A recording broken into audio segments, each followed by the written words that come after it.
We really do birth these businesses, for lack of a better term. And yet, if we're not careful, we can get really, really stuck in them. Women that have built something incredibly successful that others would literally beg to change spots with them. And they're like, I don't know what all this is for. When we are the face of the business, when we are the product, that carries with it a certain type of weight that I feel like a lot of people don't recognize or realize until they're in it. Become an entrepreneur. You only have to work 3 hours a week and you could be a millionaire like me. I'm going to show you my bank statement. And that is horrible advice. Things are supposed to be hard. They need to be hard and worth it. Hard and not worth it is not a good thing, but hard and worth it, that's the ultimate path.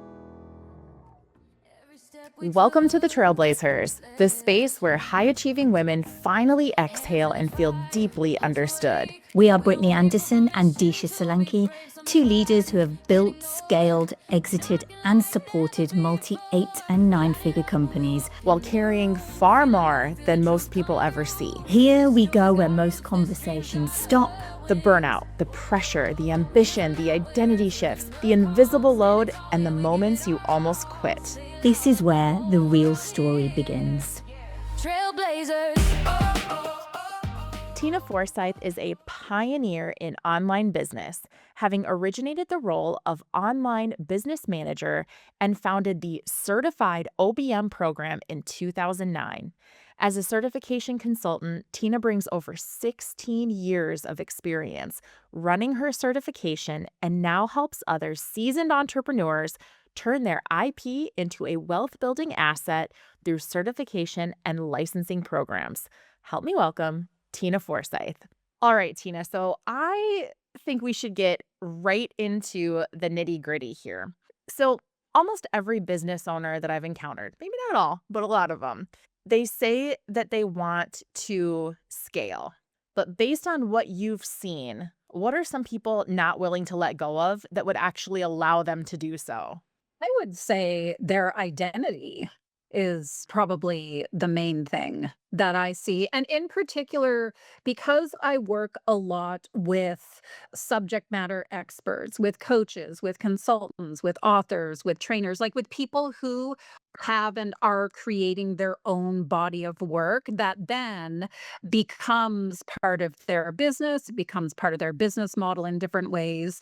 The number one thing I see get in the way for people when it comes to scaling and even scaling to the point of exiting the business is their identity and their attachment to quote unquote being whatever it is that they've created, being the face of it, being the leader of it, being the one that people come to and turn to.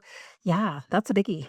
I'm so glad that you went this direction right away because I think in so many things in life and in business, when you think about identity, I mean, that goes very, very deep. For founders, especially, like there's so many different founders in my network and my life that I've had the pleasure of knowing over the years where that business becomes, it's like your baby. And sometimes, whether we like to admit this or not, we put even more attention and care into the business some weeks, some days, some months than maybe we even do into our own family. So when you have recognized that hold, that, but this is who I am, but this is me, this is an extension, like who am I without this, or what am I next? What are some of the things that people can do to maybe move past that or shift into a new identity? I think part of what you said, there are two sides to that coin because there is the letting go of it. I think it's easy for anyone to hear, like, oh, just don't need this. You can delegate that. You can step out of this. I mean, there's all these things that we know intellectually that we could be doing. But to your point, Brittany, it's also recognizing that this really does run deep, this identity piece.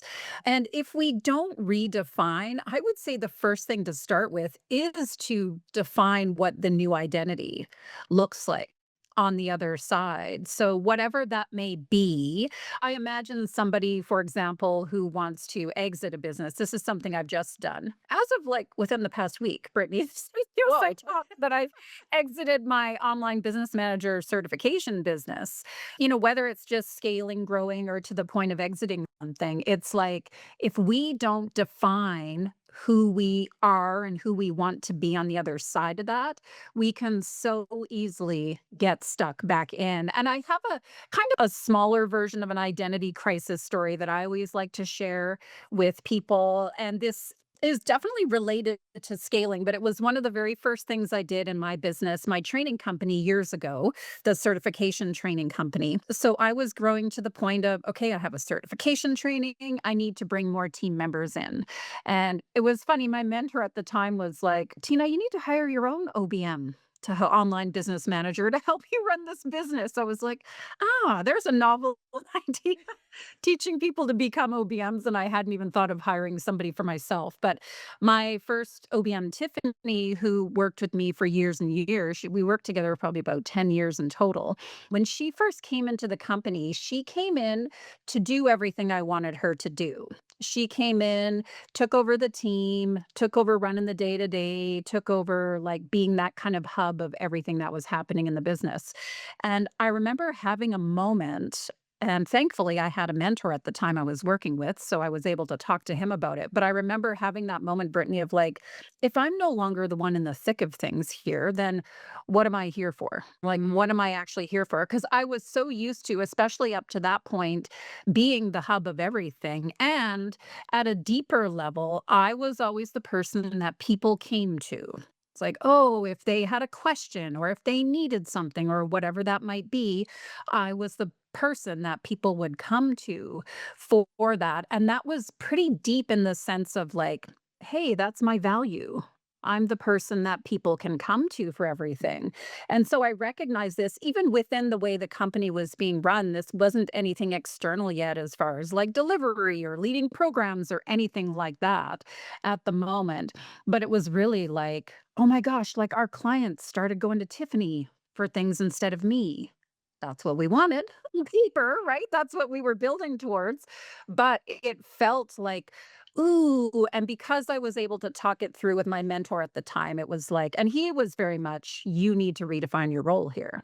Like, you need to redefine not just your role, but your identity," which is the work I did at the time. If I hadn't done that at the time, I would have continued to insert myself in everything and probably would have blown up the working relationship with Tiffany. The same thing happened for me when back in 2018 is when I brought on licensed trainers into my certification program. So up to that point, I was the face of the certification. I was leading the trainings. We were doing all the enrollment. We did all that directly. And honestly, I was getting a little tired of it personally. I'd been doing it for quite a long time at that point.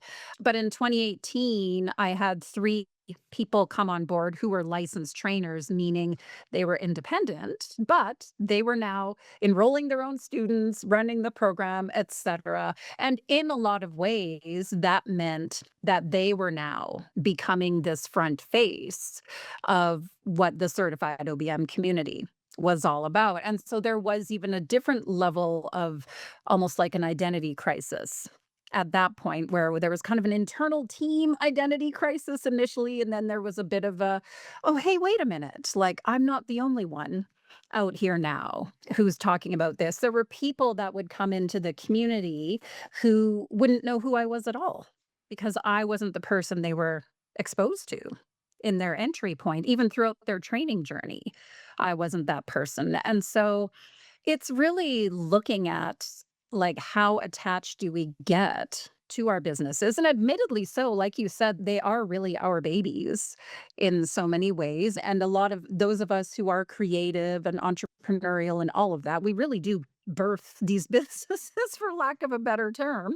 They are deep and meaningful in all kinds of ways, and yet if we're not careful, we can get really stuck in them. Yeah, it's interesting because as you're talking through that dynamic of like you're hiring teams, people are coming on that you've never even met, like you've no idea anything about them. I've heard time and time again of this baton pass, right? Where you're like, okay, I'm passing the baton on to the next person because that's how we get over the finish line, right? So you're passing it on, then they're carrying it forward, and now you got people enrolling in all of this. Did you ever find yourself feeling resentful, not intentionally, but resentful almost of the fact that you aren't needed on or in that capacity anymore? I wouldn't say it was resentful, as it could have slipped into resent. if I wasn't careful. And again, especially because at the time I had a coach I was working with, it really was deeply unsettling, is probably what I would say. Just in that sense of like, wait a minute, I'm not needed here. And if I'm not needed, then what is the value I'm bringing to the table? And part of that transition overall for me, really part of it was shifting from being the operator of the company to leading. That was ultimately the bigger picture shift in the role. But even within that too, it was that emotional journey of like, oh, hey, wait a minute. Like, what? They're going to her? Why didn't they come ask me this thing? Like, there's kind of that initial, like, I don't know how to feel about that. And it definitely could have slipped into resent. I've done some work. It's not the thing I do nowadays as much, but I used to do a fair amount of work with, especially in the online or the coaching space with business owners, CEOs, and their teams.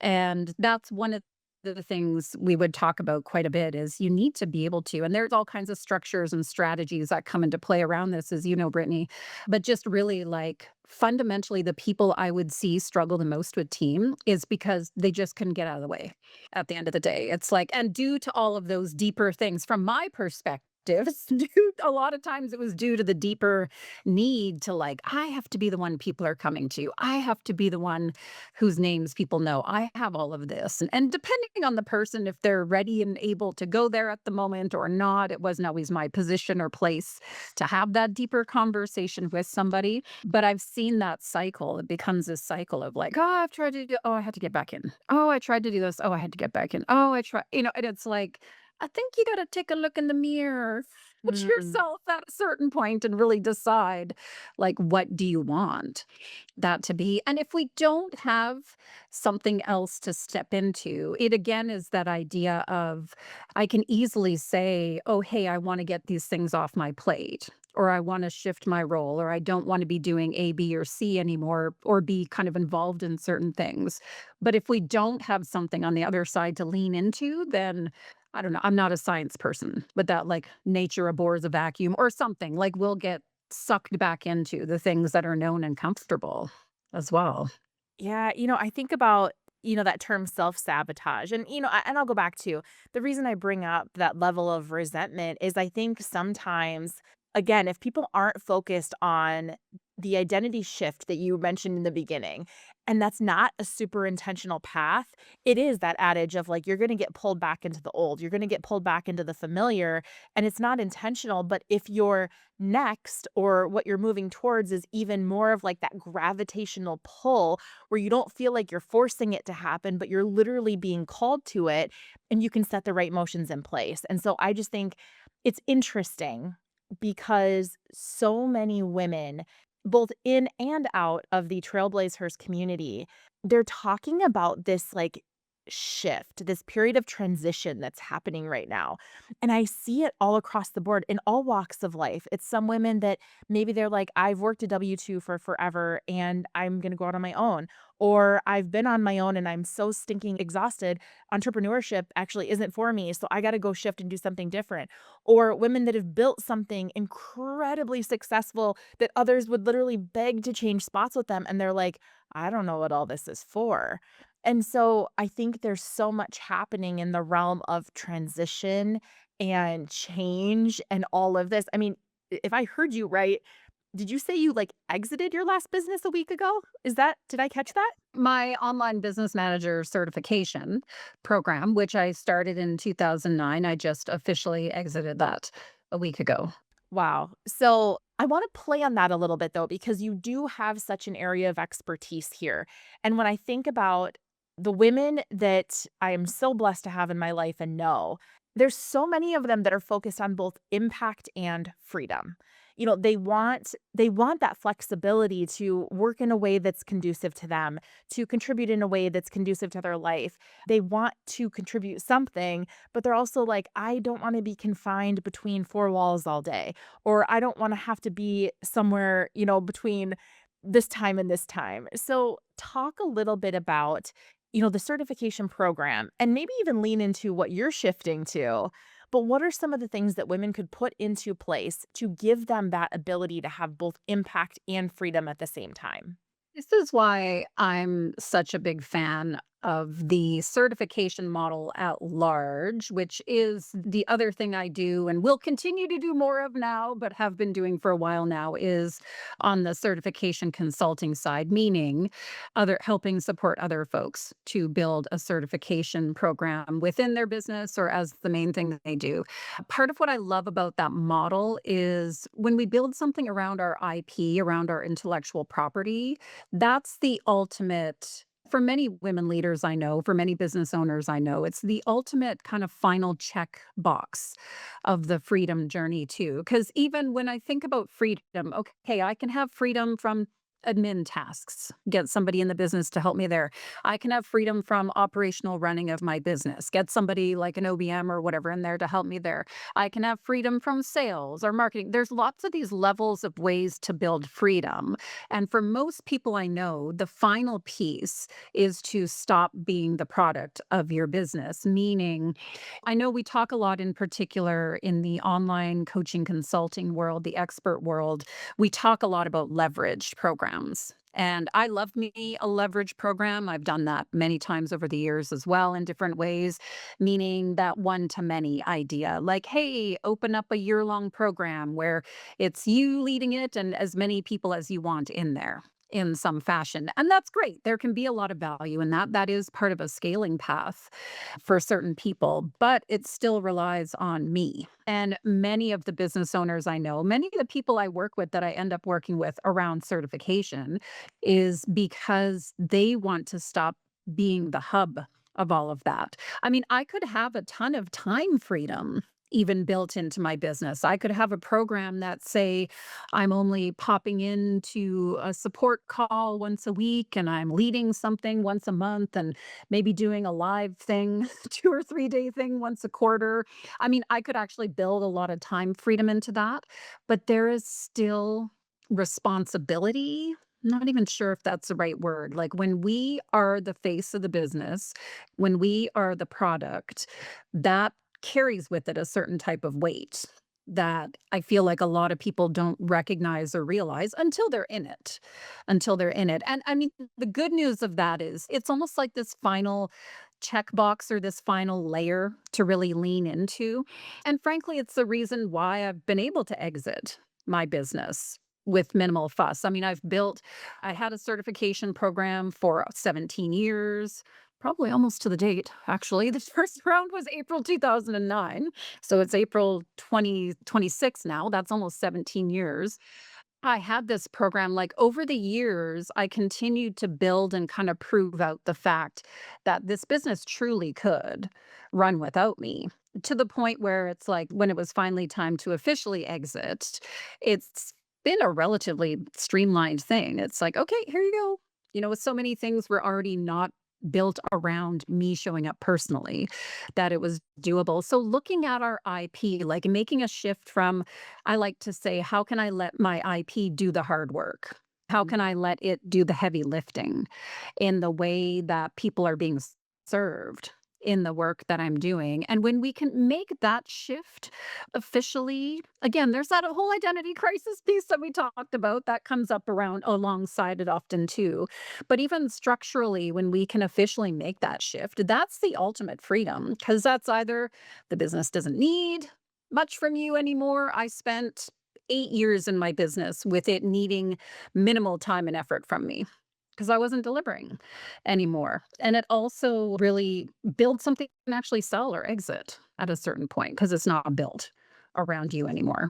You know, there's a couple things that come to mind here, and it's kind of and honestly, you're so right. When you're talking about like building in your freedom of time, you can, structure it however you want, but there's still obligation, there's still responsibility, there's still the things that pull at you.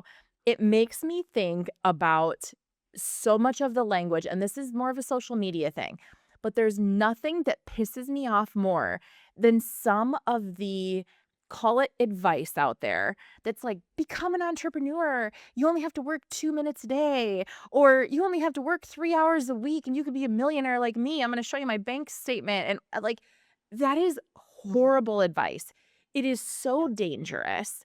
It is unrealistic, and I will tell you, like, when you are running a business, and you know this, Tina, like, when you are running a business or businesses, even though your time may be protected, your mental space is still taken up thinking about and Absolutely. ideating, Yeah. and, sometimes you're like, "Oh gosh, the bank balance is getting real low," or, "Wow, things have taken off and they're really good. What do I need to make sure I can do to protect this?" And even when you have the people in place, like, these things still keep you up at night, or they can. So, Yeah. I just think there's so much bad advice out there and unrealistic expectation, and the bottom line is not everybody is cut out to run their own business or be an entrepreneur, and that's okay because it is not for the faint of heart. So, I would love to know, in your experience, because you have been in, let's call it more of the online space for a really long time, Mm. what is some, let's just call it like widely taught or principles that are shared that you quietly or not so quietly disagree with? We can not so quietly disagree. Yes. I love what you just said too, Brittany, where you're like, "Oh, this stuff pisses me off." I would say there's a couple of things that really drive me nutty. One of them is the fact that it's supposed to be easy.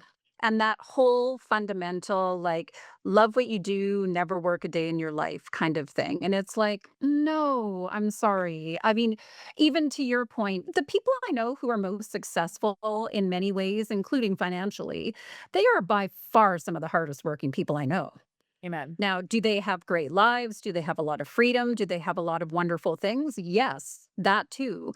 And I guarantee you they are some of the hardest working people I know. So along the lines of what you just said that, hey, it's supposed to be easy. I really saw this come up over the COVID era. So like when 2020 hit, and especially in the online space, we had just this influx of people that were coming online at that point. And likewise into our certified OBM community and all of that too. And then all this other stuff that was going on around there. The thing that would annoy me the most is if it's feeling hard, then something's wrong and you should be doing something else. And it's like, no, that is, in my mind, the worst advice you can give to anybody. Things are supposed to be hard. They need to be hard and worth it. Hard and not worth it is not a good thing. We don't want that. But hard and worth it, that's the ultimate path. Like, and if we're not willing to work hard, if we're in a season of our life where we don't want to work that hard, I mean, it's just because I agree with you too, Brittany. It's not everybody's cut out for this. I would say beware too. I feel like we had a lot of people kind of in my little world, my little online space over that period of time from like COVID through till even within the past year or so, there was just this influx of people who came in who were getting promised all these things that were not realistic and not accurate and not true. And then they're getting disillusioned and they're getting deflated. And then you got the state of the world and the economy. You get all this kind of perfect storm of things that's happening right now. And it's just been like, I feel like the dust is starting to settle a little bit around people's expectations. At the very least, more people have seen the wizard behind the curtain. Like they're not just defaulting to believe everybody's promise. But I get so annoyed with that whole idea that it is supposed to be easy because that is the number one killer, I think, of businesses for people or making people feel bad too. Because that's the other thing that frustrates me is it puts us in the position of, well, this isn't happening for me. What's wrong with me? Why can't I figure this out? Why can't I? And it's like, yes, okay, we are all ultimately responsible for our lives. And let's be real, it's not the only factor that makes us successful or not. There's a lot of external factors. There's a lot of things that come into play that can impact our success. But that fundamental, when people are also left in a place of like, what's wrong with me? Why can't I make this happen? Maybe, all of that is, I feel like, the ultimate negative outcome that can happen with a lot of these, really skewed expectations that get brought out there. And it's all sales related. I mean, that's the other thing too I like to say to people. It's whenever somebody's telling you something, look at what they're selling. We would have this conversation in our certified OBM community because people will come up and be like, retainers are dead. You should never work on retainer anymore. If you work on retainer or you work as like a solopreneur, a solo professional service provider, that's not a real business. You just have a glorified job, like all this stuff. And then that brings up these conversations in the community where they're like, oh my gosh, is this true? I'm like, what is that person trying to sell you? They are trying to sell you their program about don't be a service provider, go be a consultant, or don't do this, do group programs instead, or blah, blah, blah. It's like, I'm like, are you kidding me? A retainer is like one of the best business models out there. You're getting paid ongoing, consistent money on a regular basis. I mean, it really doesn't get any better than that from a service provider or solopreneur perspective. So, yeah, you really have to just be aware of like, what are people trying to sell, especially when we get triggered by something? Because good marketing will trigger people. Yes, it will, and you made me think of something else. This backs into the realm of staying in integrity, and I think, Tina, when Disha and I met you, like, that was something that resonated. We're like, "Wow, this woman truly it feels like she is who she is." Like, how you're showing up here is how you're showing up there. And there's one more kind of dangerous thing, and this backs me into the realm of integrity, is that I have sat in rooms when we talk about like pitching or what are they selling to your point. I've sat in rooms filled with hundreds and hundreds of people and had a person on stage that are telling them like you are not serious unless you go cash in your 401k and give that, put this towards that. Money's not the issue. You're not willing to max out your credit card, then that means you're not serious about this. And I remember more than one space, this is not just one, more than one space sitting there going, "This is horrendous. I don't care if I never make another dollar in my life. I will never sell like this." And I Yeah. understand that people take action based on scarcity often. Like, people are more inclined to take action when they are afraid of what they might lose. But I think there's so many different ways. So, Tina, when you're looking at all of the work that you've done, be it in your own course community, be it in the consulting world that you are now, what are ways that you suggest people can stay true, going right to, not being shamed because of what you're doing, but how do you recommend people stay true to who they are, true to their own value system and their own maybe levels of integrity? I'm so susceptible to that stuff, Brittany. It's funny when you're talking about the being in those rooms of like, even back, I started going to like conferences and events and speaker things and all this stuff back in like the late 90s, early 2000s. And I can't tell you how many times I ran to the back of the room with my credit card. Woo! Like, yes, I need this program or else. And really, it's, I think, first and foremost, there is this element of recognize that people are trying to sell you something. And I don't have a problem with sales if you can't really be in business if you can't sell. It's not Correct. that sales are inherently bad by any means, but it's also recognizing, like, okay, this person is trying to sell me something. That first and foremost. And there is always, I think, maybe to some degree, a little bit of their own self serving drive in that because they want to make a sale.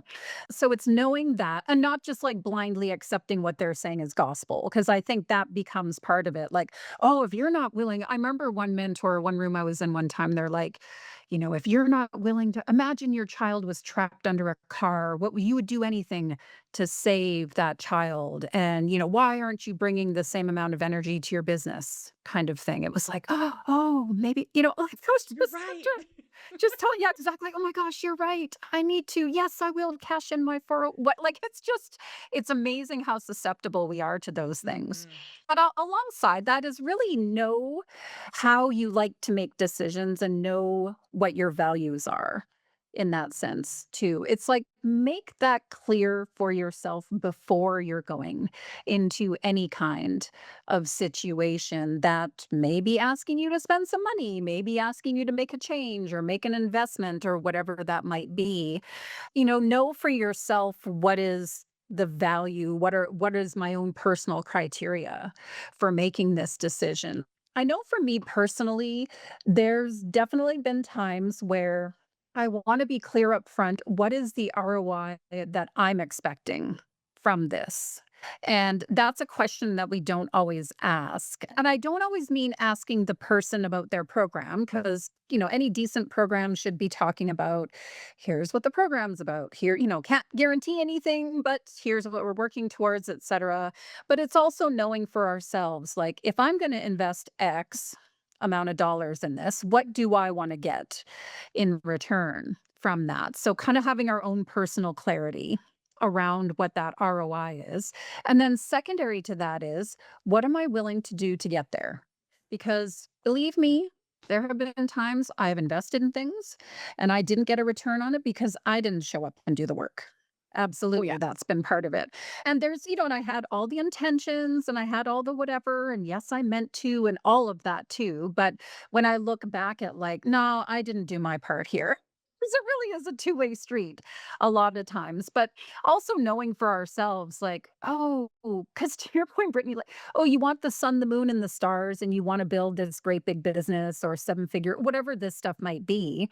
It's like, just really know what that's going to take. And if you're not willing or able or even in a stage of life where if you have like a newborn, no, that's probably not the time for some of this. I mean, frankly, I'm in my 50s now. I'm like, and this is part of with me exiting my business right now too. My one business has been like, no, I am not in a stage right now where I want to be like building an empire, so to Mm. speak. I'm like, kind of been there, done that, got the t-shirt around that experience. Who knows for sure what the future holds, but this particular stage of life for me too right now has been like, nah, I'm not looking, I'm actually not willing to work that hard right now. So, I'm going to approach things a little bit differently, knowing that about myself Mhm. too, that I'm not going to kind of set myself up for some of these kind of perceived failures that can come about if I'm not careful. And if I just, because my default mode is to get sucked into things if I'm not careful, for sure. Oh, yes, and, it's interesting, and I'm really glad you brought this up because I think you just hit the nail on the head there. So, for our listeners, this is one nugget I think to grab is that, Tina, you said there, like, you have to know your own stage, and I think that Yep. that is so true in any aspect of growing your business, right? So, if you are not in the right headspace or you don't know what you really want, like you don't Yeah. know what you want in your life now, in a few years, in a handful years more, it makes it really hard to make well-informed decisions. And that is Mm. when you get caught into the trap of maybe buying something before you're ready or investing in something that you're never going to crack it open. I can tell you right now, you know how many courses I have that are sitting in my inbox somewhere that I've never even logged into, that are from very valuable people that I fully Yep. believe in, that I know if I go back to that, it will absolutely open a new avenue for our business, but I just haven't done it. And so at that time of purchase, I was excited about it. I have no regrets on it. I know it'll come around when it needs to. But again, I wasn't clear on what capacity level I was at the time. So it's just back to intentionality. I'm a huge believer in that word is like taking intentional action forward towards what you want, but understanding what it is you actually want in life because otherwise we just run in circles. Especially as entrepreneurs, I think it's real easy to chase that shiny object. And that's where we kind of get pulled off course and we can lose going all full circle back to the beginning of this conversation. We lose our identity and we Yeah. lose who we are and maybe what we're meant to be working on. So I want to shift before we get close to wrap up here. You humbly have helped a lot of people to take maybe one concept, one aspect of their business and impact many, hundreds, maybe even thousands in some cases, maybe more.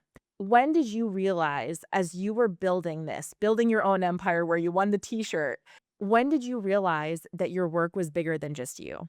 I actually recognized that when I started my certification program back in 2009, because at that point I had been working as an online business manager. That was something that didn't exist. It was just a title I started using my friend Andrea Lee and I back in 2003. started calling ourselves an OBM because, for lack of a better term, it's like, well, I'm not a VA, not a virtual assistant. I'm helping people run their business. Okay, let's call ourselves OBMs. I had been working as an OBM for years. I wrote a book aptly called Becoming an Online Business Manager, pretty obvious title. But I thought when I wrote the book, I'm like, okay, people can read the book because people were asking me, I want to do what you do. I want to hire somebody who does what you do. Right. It was there on both sides of the coin. I'm like, oh, I'll write a book. Easy peasy.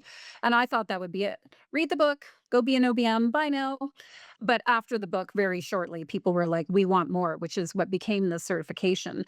And the biggest thing at that point, and this is part of why I chose the certification path, because the main options for me at that point were I could go the agency route. I could have my own team of OBMs. People would hire us to work directly with them, et cetera. I'd had a virtual assistant agency before years ago. I always like to say a little tongue in cheek, I don't like people enough to have an agency. I will Be don't get honest. me wrong, but it's the people managing the whatever, all that stuff. It wasn't my cup of tea. I'd had that experience before, but I knew that was an option. And people would still say that to me up to this day, like, oh my gosh, Tina, have you ever thought about having an agency? Oh my gosh, you could make so much money. You could. I was like, no, I don't want that. But I also, when it was between agency or certification, the reason I chose the certification model was because my number one value is empowerment. And I wanted to empower other operationally minded professionals like me to have an opportunity to really create something amazing for themselves. Because especially back then in the online space, it was like you're a VA and that's it kind of thing. Like it was like you can go, or you could be a web designer, maybe a hint of no copyright. Like there's a couple of things out there, but there wasn't really anything that was more elevated for those of us that are kind of the operationally minded behind the scenes type people. And I really ultimately just wanted to empower people to build something for themselves. And so that was the reason I chose the certification model, is because I knew that this was way bigger than me from day one. And I also knew like if I chose that path, it would become bigger than me. It was kind of a gut knowing maybe at the time of like, and there, don't get me wrong, there was some eek around that. It was like, well, who am I to do this? And oh my gosh, and what do you mean? And like, there was all kinds of stuff that came up around that internally, but definitely knew it was bigger than me from day one. And that's the main, when I work with people on building out their certification programs, I actually consider this to be part of the criteria of who I work with personally. And the people I work with always have this in common, is their vision is for their work to live beyond them. It's like, yes, there's a financial element. Yes, there's a scaling, a potential selling the business, earning more income, et cetera. All of that is true. And for all of the people I work with, their main motivation is the world needs more of this. And I myself can only take it so far, even through things like books or speaking or whatever. Those all have a shelf life to them a little bit. Like a book is a wonderful thing. I love me a book. And books and certifications go hand in hand very well. But even a book is like you can write a great book, but then it's still like a passive object. It's like people read it. They may or may not do something with it. They may love it. They may whatever, but then it in and of itself, it's not an active expression of your of your IP, of your creations and methodologies and so on. So it really is like that knowing that the thing we've created works and we want to see it out in the world in as big a way as possible. I absolutely love that framing. And, I think too, I'm going to hold this. I'm going to hold this thought because I think that what you just shared there and talked about the legacy impact, if we could really like wrap that in a bow, is you're looking for people that want to leave legacy. You're looking for people that, greater impact, bigger legacy, far beyond them, all those things that you've experienced yourself too. So before I ask my last couple questions, if somebody wants to get a hold of you to talk through, like, what does that look like to have you as a consultant? They want to engage, tap your genius. Where do they find you? How do they reach out? Yeah, the easiest way through my website, tinaforsyth.com. There's no E on the end of Forsyth. You can reach me there. And I do also have quite a bit of information on YouTube, like quite a series on there around certification and being able to look at like, what is it? Could it be a fit? And who do I want to? What does this look like? So there's also some information there as well. Awesome. So, Tina, the thing that is ringing through my head right now is if somebody's listening and they know that they are capable of so much more, they're going, yes, impact, legacy, all the things. I don't know how to do that. Maybe they're stuck in their own messy middle of, oh my gosh, I can't even think about adding one thing to my plate. What is one decision that they need to make right now that they're likely avoiding? Look for how to start shifting. I think there's a couple of things that kind of go hand in hand, but I would recommend looking through the lens of how can I shift this from being about me to being more about my IP, my intellectual property. So, for example, I would say this is somebody who's not quite ready yet for certification because this is a necessary first step. Is if you are somebody who has you got a lot of expertise, you know what you do works, but haven't yet formulated it, meaning it's in your head. It's instinctual. That again is one of the biggest traps that we can keep ourselves in is okay, well, nobody else knows how to do this. So I have to show up and be the one to do this. And yes, we all have our own talents and gifts and so on. And I will say, with all the love in my heart, that your stuff, like as long as it's in your head, that's going to be true. And it may actually not just be about you and your brilliant skills and expertise. It may actually be something that can be downloaded out of you and turned into like a methodology, a process, a workflow, a whatever, a way of doing things that other people can follow. So if you are that person who is, it's in my head, I just know it needs to be done. I can create great results with clients, but it's all coming from me all the time. That next step would be start to formulate that, start to download that out of your brain, start to look through that lens a little bit. And then alongside that too is really kind of leaning into like, where could I potentially take myself out of something? It's really interesting even nowadays, especially with the advent of AI and the role that can play in some of the programs and some of the ways that we work. I'm by no means a proponent of like, just turn yourself into an AI clone and never show up again. Like, I don't mean that kind of stuff.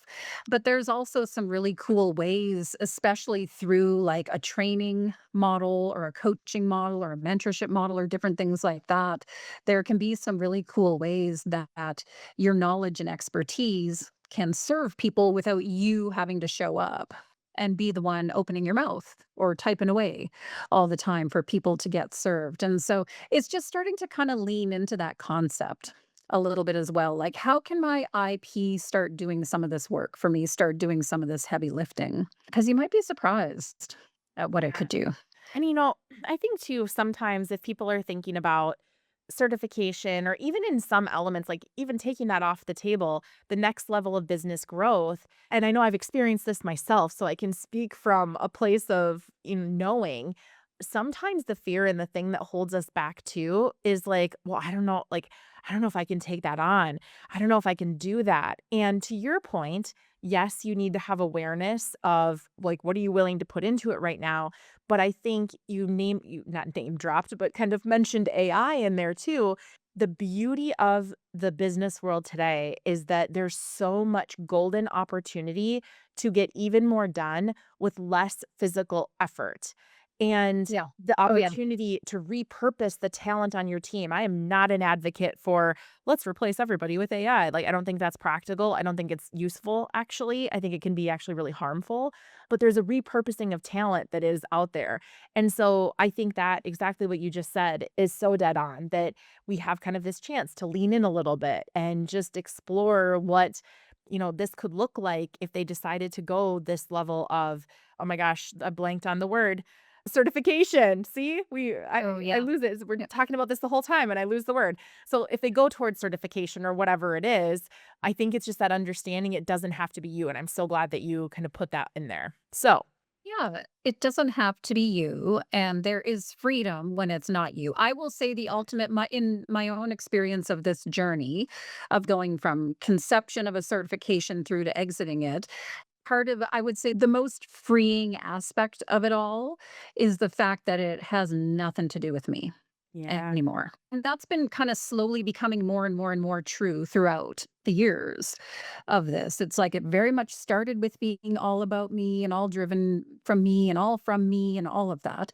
And at this point, it has nothing to do with me. I mean, I've said to people too, they'll be like, "Oh my gosh, you're going to be so missed. And what will people do?" And I'm like, they probably won't even notice. You know, not to say they're not going to notice I'm not there, but I'm like, but in a funny way, I'm like, the work stands for itself. Like, I know it has nothing to do with me at this point. And that really is the ultimate version of what freedom looks like. I think especially for us as women too, because we take so much responsibility on in so many ways. We can feel so obligated to things in so many ways that it's really important that we allow ourselves even to conceive of a world where we don't have to be owned by our business or by our clients or by our responsibilities and all of that.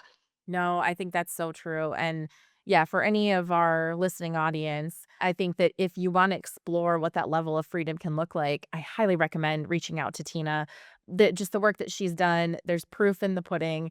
That 17-year path and helping so many people, I think is such a beautiful thing. So, Tina, is there Yeah. anything today that I did not ask you that I should have? I don't think so. I've really enjoyed this conversation. I think it's been a lot of fun. Awesome. Well, I know that for all of our listeners that you got some amazing nuggets in this, just kind of bringing it full circle of understanding who you are, being okay with that identity shifting and working with people that can help you. I think there's not enough said about that, of putting yourself in community and with other women that maybe have been there, done that, that can reach back and kind of say, come along, we're going to make this, life's hard enough. Let's make it a little bit easier for each other. And I just think that's so important. So, Tina, thank you for the gift of your time today. We really appreciate it.